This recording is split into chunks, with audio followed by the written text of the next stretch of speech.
하나님의 시간표가 돌아가기 시작했어요. 이것을 우리가 동일한 믿음의 눈으로 보고 있는 거죠. 한반도를 고치는 일을 시작하셨구나. 어떻게 하나님이 고치실까요?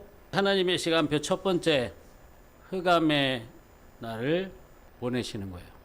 흑암은 카오스예요. 카오스, 어둠. 똑같은 말이에요. 카오스, 헬라어 카오스는 어둠. 창세기 1장 2절에 보면 땅이 어둠과 공허로 덮여 있었어요. 창조하시기 전에, 창조의 질서를 부여하시기 전에. 그 카오스예요. 혼돈, 혼란이 시작되었어요. 카오스가 시작됐어요, 지금. 그죠? 근데 이 카오스는 하나님의 시간표의 첫 번째 시간, 카오스예요. 이것에 대해서 오늘 말씀드리려고 그래요. 어제 전한 것은 제가 전반적인 개론을 한 거예요. 전반적인 개론했는데 가장 중요한 게 뭐냐면 하나님이 주권자시다라는 거예요. 하나님이 다 알고 계시고 다 바둑을 잘 두는 사람은 수십수 앞까지 내다보는 거죠. 수십수 앞까지 내다보고 우리가 할 수 있는 일, 할 수 없는 일, 우리의 한계, 우리의 불순종, 우리의 거역 이런 것까지 다 하나님은 이미 다 바둑에 이 수를 다 놓고서 그리고 하나님께서 딱 중요한 순간에 돌을 얹으시는 게 있어요. 그것이 바로 하나님이 고안하신 은혜의 장치예요. 히스기야 왕을 30년 전에 준비하셨어요. 여러분 이걸 잘 생각해 보세요. 아하스 왕은 그 개인을 얘기하는 게 그건 다 백성들도 다 똑같은 거예요. 악한 시대에 악한 백성들에게는 악한 왕을 세우는 거예요. 하나님의 주권, 하나님이 다 수를 준비해 놓고 계셔요. 우리는 그거를 이해하고 하나님을 신뢰하는 마음을 우리가 하나님을 신뢰하고 그분 앞에 하나님, 그 하나님에 대해서 너무너무 놀라운 하나님에 대해서 감사하는 마음. 하나님이 다 지금 준비해 놓고 계셔. 그래서 그분 앞에 자꾸 그냥 나를 내려놓는 거 하나님한테 맡깁시다. 또 한 가지 여러분에게 말씀드리고 싶은 것은 지금 이사야 선지자는 개인에게 예언하고 있는 것이 아니라 하나님 백성 공동체 전체에게 예언하고 있어요. 사실 하나님의 말씀에 훨씬 많은 부분이 개인에게보다는 공동체에게 말씀하시고 계시는 거예요. 하나님 백성의 공동체에게 말씀하시고 계시는 거예요. 그리고 그 공동체가 동일한 시대에 살기 때문에 동일한 이슈를 가지고 있어요. 그 동일한 이슈에 대해서 하나님 말씀하시는 거예요. 그래서 우리는 굉장히 이 개인의 포커스를 두는 그런 신앙의 패러다임을 가지고 있는데 이것을 깨야 됩니다. 말씀도 그래서 말씀도 너무 한 사람 한 사람 은혜 받는 것에만 너무 치우쳐 있어요. 개인이 은혜 받는 것의 중요성을 모르는 것이 아니에요. 왜냐하면 하나님은 한 사람 한 사람을 사랑하시는 분이고 한 사람 한 사람이 은혜 받는 게 굉장히 중요한 거죠. 왜 그 한 사람 한 사람이 모여서 공동체를 이루고 하나님 나라를 이루니까 너무 치우쳐져 있다는 거예요. 말씀도 너무 목회적이에요. 목회적인 말씀의 99%예요. 한국교회. 지금은 선지자적인 말씀이 필요한 시대예요. 교회가 살려면요 선지자적인 말씀이 필요해요.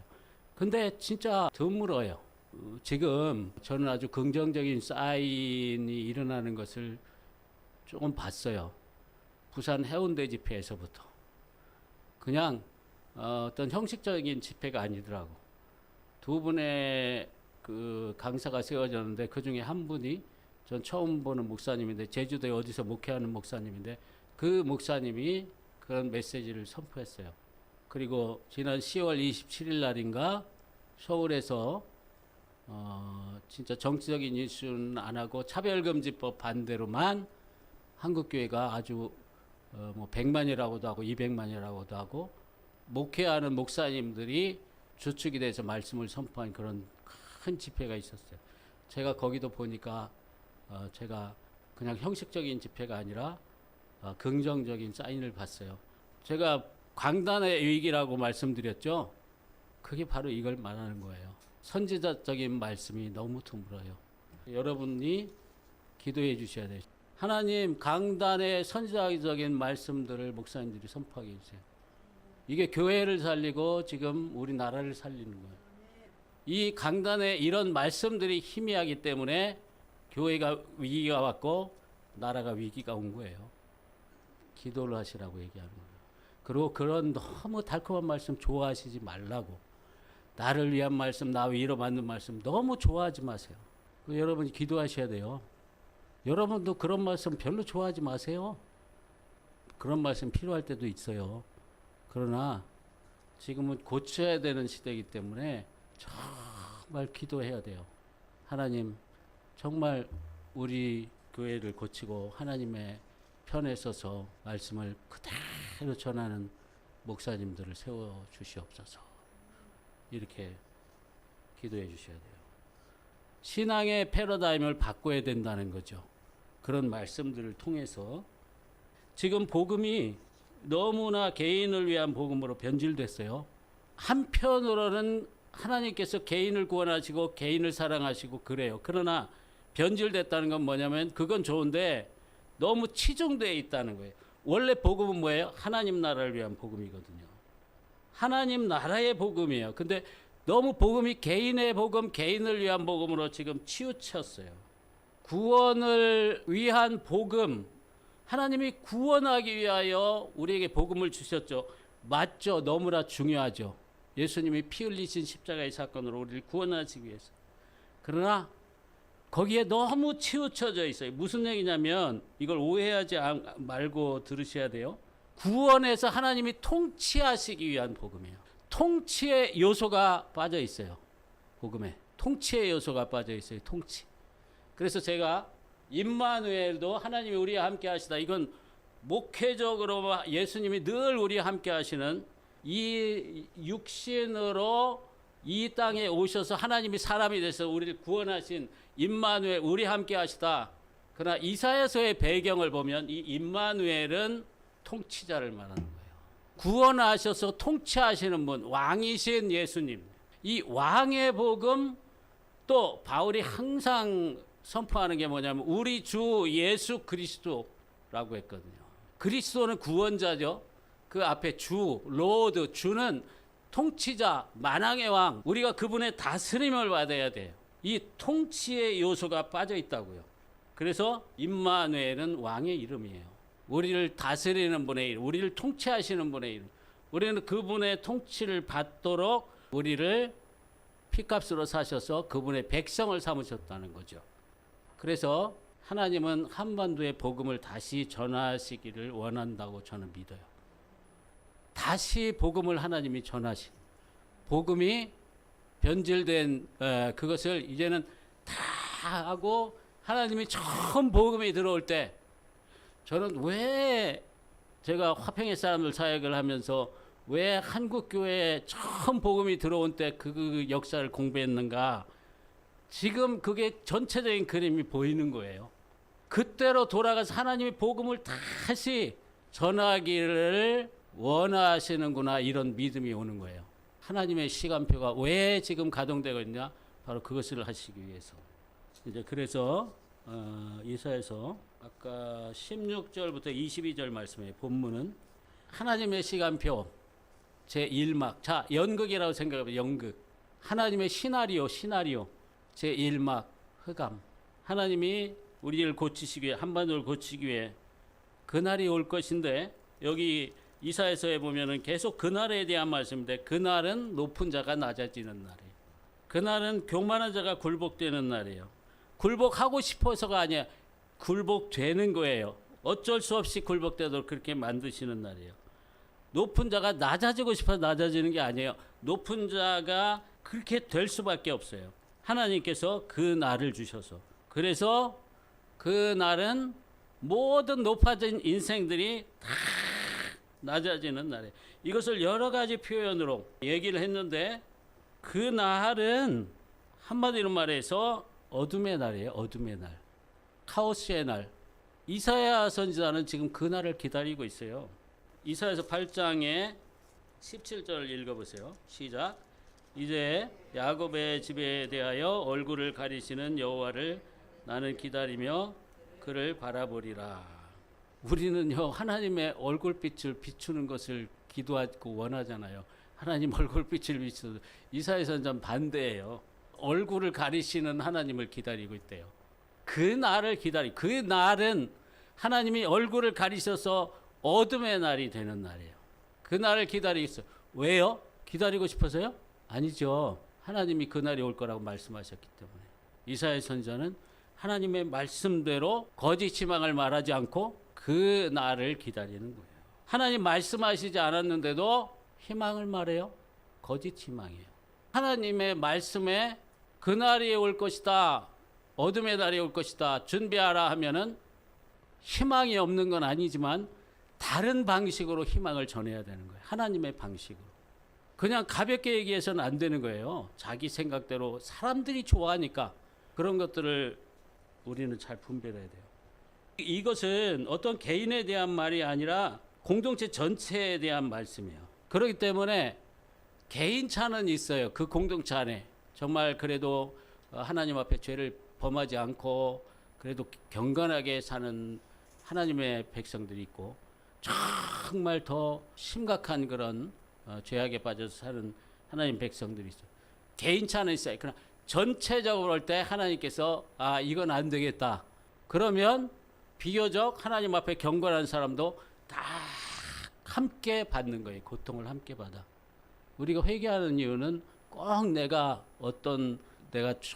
정말 회개하지 않으면 안 되는 죄를 지었기 때문에 회개하는 건 많은 아니에요. 설사 그렇지 않을지라도 지금 하나님이 공동체 전체를 다루시고 있기 때문에 그냥 나 잘못 없는데 받는 거예요. 공동체이기 때문에. 그래서 함께 고통만. 이건 신약에서도 있어요. 한 지체가 고통을 함께 고통을 받는다고. 한 지체가 슬퍼하면 함께 슬퍼하고. 이것이 공동체거든요. 그래서 공동체의 그날이 올 때 다 받을 수밖에 없는 거예요. 그런데 흑암은 구원의 시간 전에 반드시 필요한 요소예요. 구원의 시간 전에. 흑암은 출애굽기에도 보면 하나님이 이스라엘 백성을 구원해 내시기 전에 10가지 재앙을 내렸었는데 그 중에 몇 번째 재앙이에요? 9번째. 9번째 재앙으로 하나님이 흑암을 보내세요. 이건 하나님이 보내신 거예요. 왜? 이스라엘 백성을 구원하시기 위해서. 반드시 필요한 요소예요. 여러분, 흑암이 반드시 와야 되는 거예요. 그래야 이 흑암이 교만한 인생들을 다 엎드러지게 하는 거예요. 고꾸라지게. 바로를 칙 쳐야지만 이스라엘 백성들을 바로가 내보내는데 그 흑암을 통해서 바로를 치시는 거예요. 바로의 교만함을 꺾으시는 거예요. 10가지 재앙이 전부 다 그렇죠. 그런데 9번째 재앙, 굉장히 강도가 높은, 한 가지 재앙만 남은 강도가 높은 재앙이 흑암이에요. 이것은 온 땅을 더듬을 만한 흑암이라 했는데 이것은 영적인 흑암이에요. 그때는 정말 육적인 흑암으로 덮었지만 영적인 흑암, 오늘 우리 세계에서는 왜 흑암을 보내실까요? 우상은 그냥 무너지는 게 아니에요. 흑암이 덮을 때 그 사람의 인생이 우상이 무너져요. 출애굽기 10장 21절에서 22절 하나님 흑암을 보내세요. 여호와께서 모세에게 이르시되 하늘을 향하여 내 손을 내밀어 애굽 땅 위에 흑암이 있게 하라. 곧 더듬을 만한 흑암이리라. 모세가 하늘을 향하여 손을 내밀매 캄캄한 흑암이 3일 동안 애굽 온 땅에 있어서 하나님이 모세에게 손을 내밀어 애굽 땅에 흑암이 있게 하라고. 모세는 하나님 말씀대로 손을 내밀으니까 캄캄한 흑암이 임하는 거예요. 하나님 보내시는 흑암이에요. 우리는 하나님 보내시는 흑암을 아멘으로 응답해야 됩니다. 왜? 그것은 구원을 하기 위한 필수적인 요소이기 때문에. 흑암의 날이. 사실은 하나님의 시나리오는 정해져 있어요. 하나님이 다 아시는 거예요.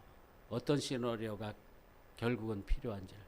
이미 지금 왔어요. 카오스가 왔어요. 우리나라에. 흑암인 어떤 기능을 할까요? 애굽의 바로 왕이 이 흑암이 덮이니까 모세에게 나가라고 합니다. 물론 그 다음에 또 안 된다고 하지만 나가라고. 힘을 잃는 거예요. 우상이 힘을 잃는 거예요. 흑암이. 여러분, 예수님에게 정말 돌아올 때 어떨 때 돌아와요? 전형적인 경우들은 그 인생의 흑암이 덮이면 교만이 꺾입니다.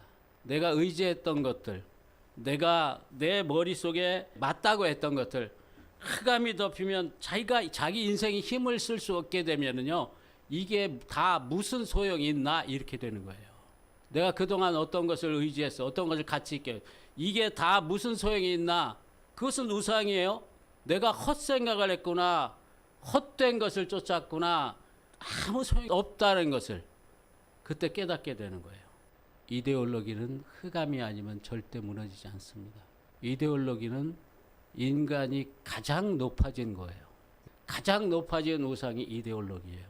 그것은 견고한 진이에요. 이 생각에 견고한 진을 쳐서 절대 이데올로기의 사상을 가지고 있는 사람은 절대 그것을 잘못됐다고 생각하지 않아요. 가장 옳다고 생각해요. 가장 정의롭다고 생각해요. 그래서 가장 무서운 우상이 이데올로기예요. 아무리 논쟁해도 소용없어요. 이길 수 없어요. 절대 이길 수 없어요. 우리 한반도가 바로 이 이슈 가지고 100년 이상 동안 지금 여기까지 온 거예요. 그리고 그게 어디로 끌고 가냐면 이상한 데로 끌고 가는 거예요. 사람을 죽여서라도, 수많은 사람 죽여서라도 무너뜨려야 되는 거예요. 자기들이 생각할 때 올바르지 않은 것은. 그게 공산주의예요. 그 이데올로기는 우리나라 사람들의 이 머릿속에 여러 가지 변형된 형태로 틀어졌고, 더 심각한 것은 뭐냐면 교회 안에 들어와 있다는 거예요. 교회 안에 들어와 있어. 하나님 백성들 안에 들어와 있어. 하나님이 통치하시는 것이 아니고 이데올로기가 통치하는데도 그렇게 생각하지 않을 뿐만 아니라 그것을 옳다고 생각해요. 가장 높아진 우상이요. 이 우상을 부수기 위해서는 흑암이 있어야 돼요. 흑암이 덮여야 돼. 그래서 내가 지금까지 옳다고 생각한 것, 그것이 이게 아무것도 아니고 헛것을 내가 쫓았구나. 헛된 거예요. 내 인생이 바닥까지 내려가 보니까 아니 내가 이것들을 이렇게 쫓았는데 내 인생은 겨우 이렇게 바닥에 내려가 있는 거예요. 제 경험 이야기를 하는 거예요. 저 그 속에 들어가서 제가 그런 사람이 됐었어요. 왜 하나님이 저에게 이런 일을 시키신 줄 아세요? 제가 잘 아니까. 그리고 거기서 빼내셨으니까. 이데올로기는 흑암이 덮여야 돼요. 그래야 알아차릴 수가 있어요. 이거 다 소용없는 거예요.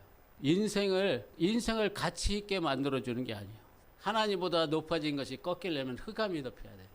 인생에 흑암이 덮이면 하나님 앞에 엎드러지게 돼 있어. 근데 모든 사람이 그런 건 아니에요. 사실은 더 많은 사람들은 하나님을 향해서 손가락질을 해요. 그게 성경에 나와 있어요. 이 땅으로 헤매며 권고하며 굶주릴 것이라. 그가 굶주릴 때에 격분하여 자기의 왕과 자기의 하나님을 저주할 것이며 위를 쳐다보거나 땅을 굽어보아도 한란과 흑암과 고통의 흑암뿐이니 그들이 심한 흑암 가운데로 쫓겨들이라. 지금 흑암의 날이 올 거다라고 말씀하고 있는 거예요. 흑암의 날이 하나님의 시간표의 첫 번째예요. 그래야지만 모든 인생이 낮아지기 때문에. 머릿속에 있는 우상들이 이게 다 내려가기 때문에. 근데 많은 사람들은 깨닫지 못하고 자기의 하나님을 저주할 것이며, 그리고 지금 흑암이 내리니까 사람들이 누구를 찾아가요? 어떤 사람 너희에게 말하여 주절거리며 속살거리는 신접한 자와 마술사에게 물으라. 이 주술, 미신, 점치는 이게 굉장히 횡행해. 왜냐하면 자기가 지금 하나님 앞에 하나님의 통치를 받지 못해서 영적으로 흑암이 임해서 꽉꽉 너무너무 답답한 거예요. 기도도 안 되고 하나님의 음성을 듣지도 못하고. 그러니까 누굴 찾아가요? 점치는 자를 찾아가요. 진짜 교회 다니는 사람들 중에 점치는 집 찾아가는 사람들, 이게 지금 굉장히 지금 만연되어 있는 거예요. 이것이 교회에 얼마나 들어와 있겠어요? 그냥 형식적으로 교회에 왔다 갔다 하는 사람들 안 가겠어요? 저 수년 전에 홍대에 거기 가니까 타로, 그 가게가 얼마나 많은지 몰라. 그냥 재미로 들어가는 거예요. 재미로 들어가. 거기 다 귀신 역사하는데. 그리고 이걸 퍼뜨려요. 지금 엄청난 로비를 하면서 지금 퍼뜨리고 있는 거예요. 그러한 흑암 속에서 하나님이 그렇게 말하라. 그 사람들 따라가지 말고 백성이 자기 하나님께 구할 거야. 산자를 위하여 죽은 자에게 구하겠느냐. 니네는 거기를 따라가지 마. 절대로 따라가지 마라. 이거는 일반인들을 말하는 게 아니에요. 하나님 백성들을 말해요. 하나님의 백성이 자기 하나님께 구할 것이지 왜 점치는 자에게 가서. 많이 그랬다는 것. 이사야 시대에도 오늘도 이 흑암의 날은 하나님의 임재가 떠나는 날이에요. 22절에 흑암 가운데로 쫓겨 들어가리라. 끝. 이게 1막 끝이에요. 그러니까 연극의 무대가 1막이 딱 시작됐어요. 그럼 1막에서 딱 끝나기 전에 딱 불을 꺼버려. 정전.